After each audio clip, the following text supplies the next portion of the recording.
നമസ്കാരം. പിണറായിയുടെ തലയ്ക്ക് വില പറഞ്ഞ് ഒരിടത്തൊരു ഫയൽ വാൻ. സ്വാഗതം വക്രദൃഷ്ടിയിലേക്ക്.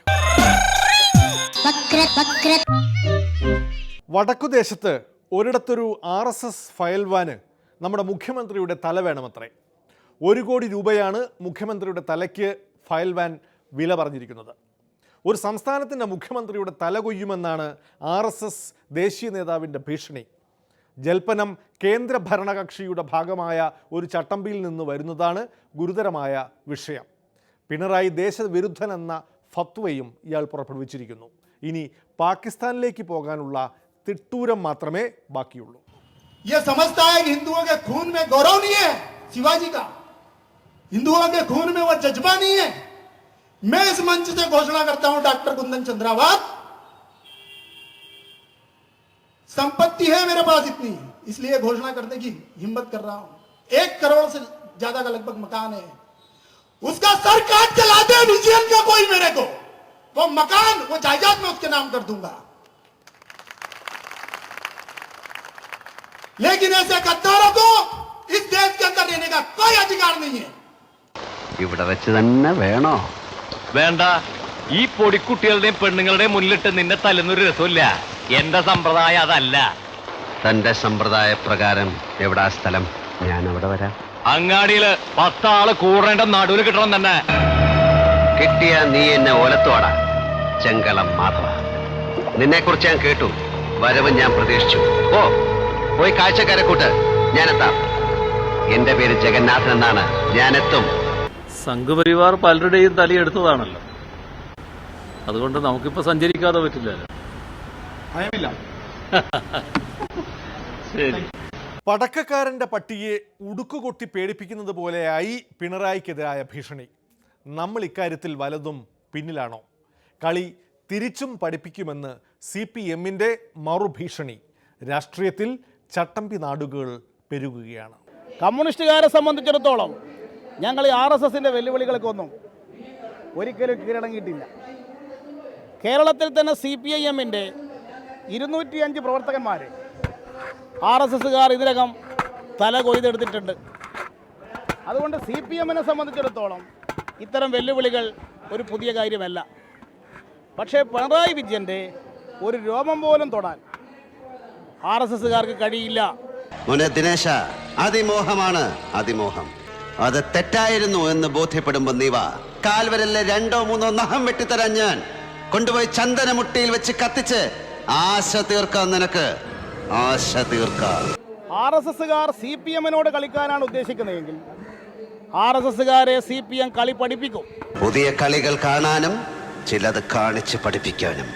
നീ പോടാ മോനെ ദിനേശ.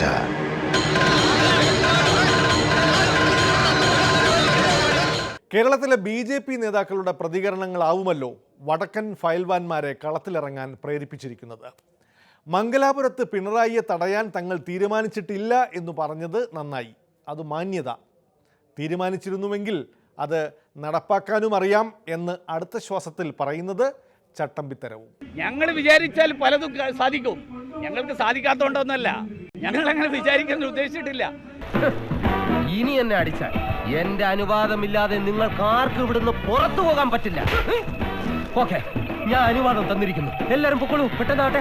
ദക്ഷിണ കന്നഡ ജില്ലയിൽ പിണറായി വിജയനെ തടയണമെന്ന് തീരുമാനിച്ചിരുന്നുവെങ്കിൽ ഞങ്ങൾക്ക് വളരെ നിഷ്പ്രയാസം സാധിക്കും. ഇടഞ്ഞ ഞാൻ കൊല കൊമ്പനാ, കൊല കൊമ്പൻ. ഇടഞ്ഞില്ലെങ്കിലോ കൊലയില്ലാത്ത കൊമ്പൻ. നമ്മുടെ വിജിലൻസ് ഇതുവരെ തത്തയായിരുന്നു. തത്ത കൂട്ടിനകത്താണോ പുറത്താണോ എന്നായിരുന്നു ഇതുവരെയുള്ള ചർച്ച. ഇതാ തത്ത പറന്നുപോയിരിക്കുന്നു. ഇനി മുതൽ പശുവാണ് വിജിലൻസ്. കറവപ്പശു എന്നോ മറ്റോ അടുത്ത പടിയായി വിളിക്കുമോ എന്ന് മാത്രമേ അറിയേണ്ടതുള്ളൂ. പ്രതിപക്ഷത്ത് VD സതീശനാണ് വിജിലൻസ് തത്തയെ വിശുദ്ധ പശുവാക്കിയിട്ടുള്ളത്. സർ, ഞങ്ങൾ പണ്ട് പറഞ്ഞത് കൂട്ടിലെ തത്തയാണോ വിജിലൻസ് അതോ കൂട്ടിൽ നിന്ന് പുറത്തു വന്ന തത്തയാണെന്ന്. സർ, രണ്ടും ഞങ്ങൾ പിൻവലിക്കുന്നു. മുഖ്യമന്ത്രി പിണറായി വിജയന്റെ വീട്ടിലെ തൊഴുത്തിൽ കെട്ടിയ പശുവാണ് വിജിലൻസ്. സർ,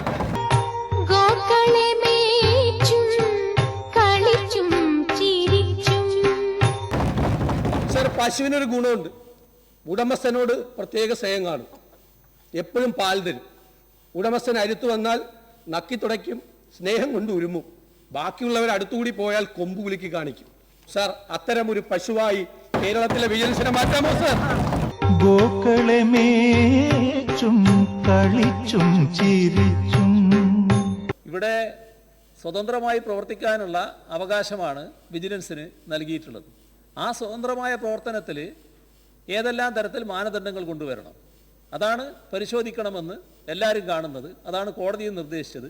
അതിനനുസൃതമായ ചില നടപടികൾ സ്വീകരിക്കേണ്ടതായിട്ടുണ്ട്. ഒരു ഹൈക്കോടതി വിധി വന്നപ്പോൾ വിജിലൻസ് ഡയറക്ടറേറ്റിൽ പ്രസിദ്ധപ്പെടുത്തിയ നോട്ടീസിൽ പറഞ്ഞിരിക്കുന്നു, ഇനി ഇവിടെ മുതൽ വൻ അഴിമതികളൊന്നും സ്വീകരിക്കുന്നില്ല എന്ന്.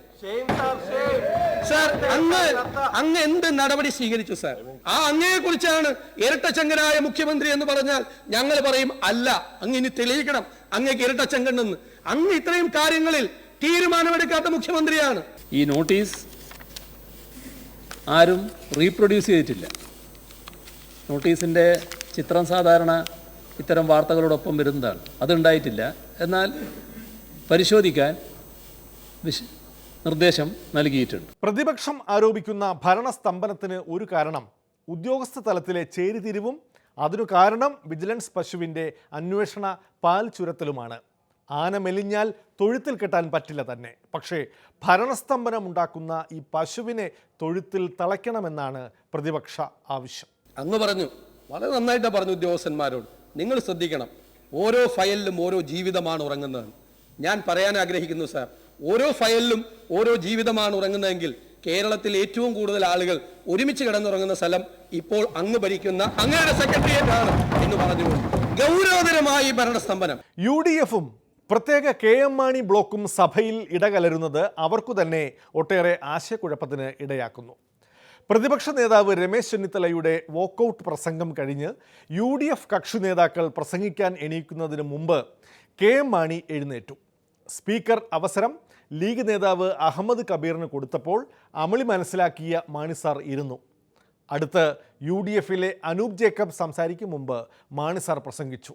പക്ഷേ വേറിട്ട വ്യക്തിത്വം കാത്തുസൂക്ഷിക്കാൻ ഇറങ്ങിപ്പോയില്ല. തുടർന്ന് UDF-ലെ അനൂപ് ജേക്കബ് ഇറങ്ങിപ്പോക്ക് പ്രഖ്യാപിക്കുകയും ചെയ്തു. സാർ, വിജിലൻസ് ഡയറക്ടർ ഇപ്പൊ വന്നിരിക്കുന്ന സ്ഥിതി എന്താണ് സാർ? ഭസ്മാസുരന് വരം കൊടുത്ത സ്ഥിതിയാണ് ഇപ്പോൾ വിജിലൻസ് ഡയറക്ടറുടെ നിയമനം മൂലം ഉണ്ടായിരിക്കുന്നത്, പ്രവർത്തനം മൂലം ഉണ്ടായിരിക്കുന്നത്. സാർ, ഈ അടിയാത്ത പ്രമേയം ചർച്ച ചെയ്യാത്തതിൽ പ്രതിഷേധിച്ച് ഞാനും എന്റെ പാർട്ടിയും വാക്കൗട്ട് ചെയ്യുന്നു സാർ. ഞാനും എൻ്റെ ആളും ആ 40 പേരും. സിവിൽ സർവീസ് അല്ല, അദ്ദേഹം സംസാരിക്കുന്നുണ്ട്. ശ്രീ അഹമ്മദ് കബീർ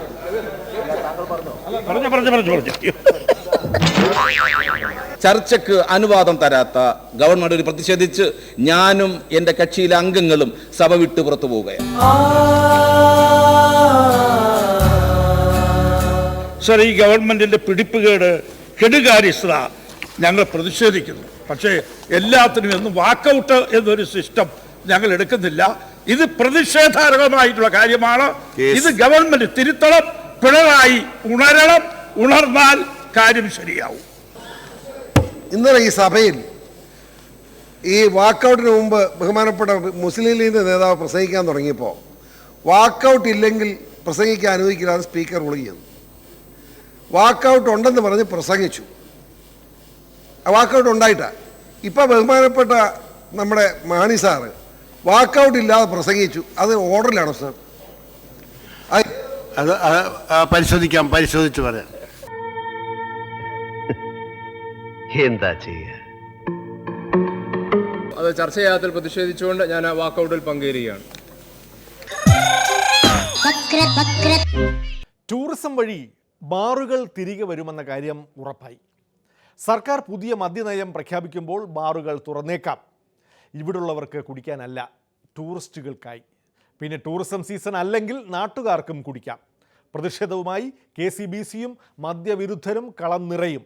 എതിർപ്പ് മയപ്പെടുത്താനാണ് ടൂറിസത്തിൻ്റെ മറവിലൂടെ ബാറുകൾ തിരികെ വരുന്നതും. മർത്യരെ മൃഗമാക്കും മദ്യമേ, മർത്യരെ മൃഗമാക്കും മദ്യമേ, മർത്യരെ മൃഗമാക്കും മദ്യമേ, മർത്യരെ മൃഗമാക്കും മദ്യമേ, ദുരിതത്തിൻ വിത്ത് വിതയ്ക്കും വിഷമേ, ദുരിതത്തിൻ വിത്ത് വിതയ്ക്കും വിഷമേ. വിനോദസഞ്ചാരത്തിൻ്റെ പേരിൽ വിനോദസഞ്ചാരികൾ ഇവിടെ വരുന്നത് കുടിക്കാനാണെന്നുള്ള ഒരു തെറ്റിദ്ധാരണയാണ് വന്നിരിക്കുന്നത്. അതിൻ്റെ പേരിൽ അടച്ചുപൂട്ടിയ ബാറുകൾ തുറക്കുന്നത് അപലപനീയമാണ്. മദ്യവിരുദ്ധ സമിതി അതിരൂപതയുടെയും അതുപോലെ തന്നെ KCBCയുടെയും മദ്യവിരുദ്ധ സമിതികൾ അതിനെതിരായിട്ട് ശക്തമായിട്ട് പ്രതികരിക്കുക തന്നെ ചെയ്യും. എന്റെ ജീവിത പ്രശ്നമാണ്. ഞാൻ പറഞ്ഞു നോക്കി അച്ഛൻ ഓർമ്മയുണ്ട്. എങ്ങനെങ്കിലും ആ മംഗലംജിയെ ഒന്ന് ഒഴിവാക്കി തരണം. നീ സമാധാനമായിട്ട് ഇരിക്കും തങ്കച്ച, ഒരു പോംവഴി ഉണ്ടാക്കാം. എനിക്ക് ഈ ഷാപ്പ് പണിയല്ലാതെ മറ്റൊരു പണി അറിയില്ലെന്ന് അച്ഛൻ അറിയാമല്ലോ. അതെനിക്കറിയാലോ, അതുകൊണ്ടാണല്ലോ ഇറങ്ങി തിരിച്ചേ. ഒന്ന് ഏറ്റവും പ്രധാനപ്പെട്ടത് ടൂറിസ്റ്റ് മേഖലയിൽ മദ്യം ലഭിക്കുന്നില്ല എന്നുള്ളതാണ്. നമ്മുടെ നാട്ടുകാർക്ക് നമുക്ക് നിരോധിക്കാം, പക്ഷെ പുറത്തുനിന്ന് വരുന്നവരോട് നിരോധനം ഏർപ്പെടുത്തുന്നത് അവർക്ക് വേറെ ഇഷ്ടമുള്ളിടത്ത് പോകും, അത്ര തന്നെ. അപ്പം അതുകൊണ്ട് നമ്മുടെ ടൂറിസം നയത്തിന് അനുയോജ്യമായിട്ടുള്ള ഒരു മദ്യനയം വേണ്ടി വരും ടൂറിസ്റ്റ് മേഖലയിൽ. അതെങ്ങനെ എന്നുള്ളത് ഒരു ചർച്ച ചെയ്ത് തീരുമാനിക്കേണ്ടുന്ന കാര്യമാണ്. ഞാൻ ഒന്ന് രണ്ട് കാര്യങ്ങൾ ചോദിച്ചറിയുന്നതിൽ വിരോധമുണ്ടോ മംഗലംജി? ഒരു വിരോധമില്ല, എനിക്കറിയാവുന്ന കാര്യങ്ങളാണെങ്കിൽ പറഞ്ഞുതരാം. എന്നേക്ക് ഈ പരിപാടി നിർത്തി ഇവിടുന്ന് മടങ്ങി പോവാ. എപ്പോ വേണേലും പോകാൻ വാൻ ഏർപ്പാട് ചെയ്തിട്ടുണ്ട്. എന്നേക്കുമായി ഈ ഷാപ്പ് അടപ്പിച്ചതിന് ശേഷം മാത്രമേ ഞങ്ങൾ ഇവിടെ നിന്ന് പോകുന്നതിനെ കുറിച്ച് ആലോചിക്കൂ. ടൂറിസം വികസിച്ചില്ലെങ്കിലും മദ്യം വേണ്ട എന്നുള്ളതാണ് നിലപാട് എന്നുണ്ടെങ്കിൽ അങ്ങനെയാവാം. അല്ല, നമുക്ക് ടൂറിസം നാട്ടിൽ ഇത്തരം തൊഴിൽ നൽകുന്നതാണ്, അത് വളരേണ്ടതുണ്ട്. അപ്പം അതിന് ആവശ്യമായ രീതിയിൽ മദ്യത്തെ രൂപപ്പെടുത്തണം. മംഗലംജി, ഞാൻ എല്ലാവരുടെയും കാല് പിടിക്കുകയും നെഞ്ചത്തടിച്ച് കരയുകയും ചെയ്താൽ മനുഷ്യത്വത്തിന്റെ പേരിൽ മനസ്സലിഞ്ഞ് ഇവിടുന്നൊന്നും പോവോ? ഇല്ല, താൻ ഇവിടെ ആത്മഹത്യ ചെയ്ത് കാണിച്ചാലും സമരത്തിന്റെ ഈ പാതയിൽ നിന്ന് ഞങ്ങൾ വ്യതിചലിക്കില്ല. LDFന്റെ സംസ്ഥാന കമ്മിറ്റി ഇത് സംബന്ധിച്ചൊരു നയം രൂപീകരിക്കും. LDF അത് സംബന്ധിച്ച് തെരഞ്ഞെടുപ്പ് മാനിഫെസ്റ്റോവിൽ ചില കാര്യം പറഞ്ഞിട്ടുണ്ട്. ആ മാനിഫെസ്റ്റോവിനെയും കൂടി അടിസ്ഥാനമാക്കിയിട്ടായിരിക്കും നയരൂപീകരണം നടത്തുക. മദ്യവിരുദ്ധ സമിതി അതിരൂപതയുടെയും അതുപോലെ തന്നെ KCBCയുടെയും മദ്യവിരുദ്ധ സമിതികൾ അതിനെതിരായിട്ട് ശക്തമായിട്ട് പ്രതികരിക്കുക തന്നെ ചെയ്യും. മനുഷ്യ, മാനം ഇടിഞ്ഞു വീണാലും മല മറിഞ്ഞു വീണാലും മാനവരാശിയുടെ മുഴുവൻ മാറ്റത്തിനായി നടത്തുന്ന ഈ മഹാസംരംഭം മംഗലംജി മാറ്റിവെക്കില്ല. ഇല്ല, നിങ്ങൾ മാറ്റിവെക്കില്ല. എന്റെ മംഗലം ഉടയ്ക്കാനല്ലേ മംഗലംജി തന്നെ ഇങ്ങോട്ട് കെട്ടിയെടുത്തത്. ഒരു കാര്യം ഓർത്തോളൂ, ഒരു വിപ്ലവകാരിയും സ്വയം ജനിക്കുന്നില്ല. പട്ടിണിയിൽ നിന്നും പരിവട്ടത്തിൽ നിന്നാണ് വിപ്ലവം ഉണ്ടാകുന്നത്. എന്നെ ഒരു വിപ്ലവകാരിയാക്കി മാറ്റരുത്.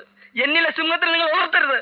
മർത്യരെ മൃഗമാക്കും മദ്യമേ, മർത്യരെ മൃഗമാക്കും മദ്യമേ, ദുരിതത്തിൻ വിത്ത് വിതയ്ക്കും വിഷമേ, ദുരിതത്തിൻ വിത്ത് വിതയ്ക്കും വിഷമേ.